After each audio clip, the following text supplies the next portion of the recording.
জানাবো সুতরাং মিথ্যে কথা বলা বন্ধ ভারতীয় জনতা পার্টি नमस्कार, मैं हूं आपके साथ सपना दानू। स्वागत है आपका हमारे चैनल न्यूज एक्सप्रेस पर।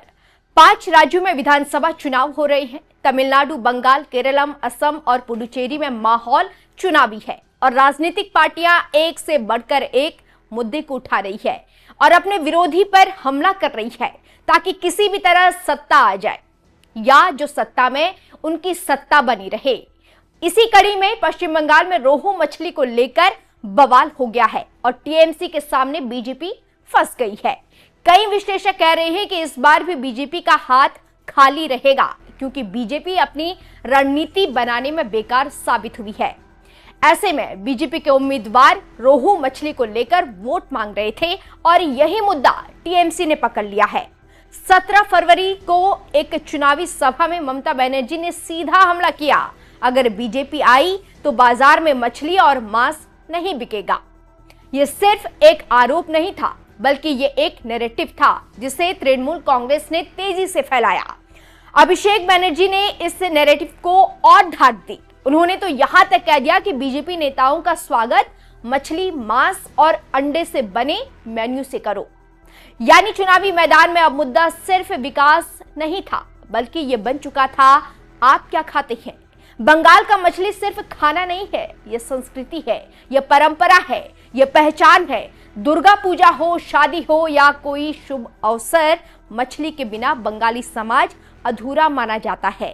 राजनीतिक विश्लेषक कहते हैं कि यह मुद्दा सिर्फ खान पान तक सीमित नहीं है, यह भद्र लोग यानी बंगाल के शिक्षित मध्यम वर्ग और SC/ST समुदाय तक एक बड़ा संदेश देता है कि उनकी पहचान और जीवन शैली खतरे में है।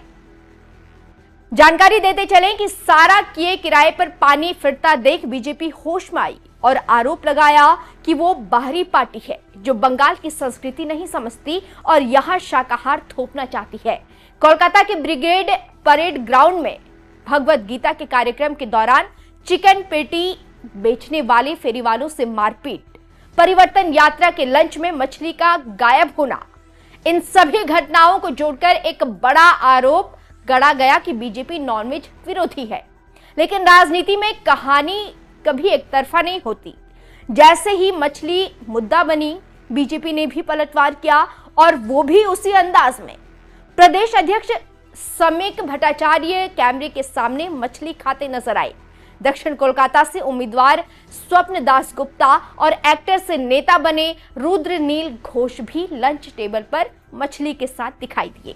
और सबसे दिलचस्प तस्वीर आई जब शरदवत मुखोपाध्याय एक विशाल मछली लेकर प्रचार में निकल पड़े। कुल मिलाकर बीजेपी का जवाब साफ था कि क्या कोई बंगाली बिना मछली और मटन के जिंदा रह सकता है। यह सिर्फ जवाब नहीं था, ये टीएमसी के नैरेटिव को तोड़ने की कोशिश थी। बीजेपी का कहना है कि हम जो चाहे खा सकते हैं, मछली, मटन, चिकन, सब कुछ। टीएमसी झूठ फैला रही है।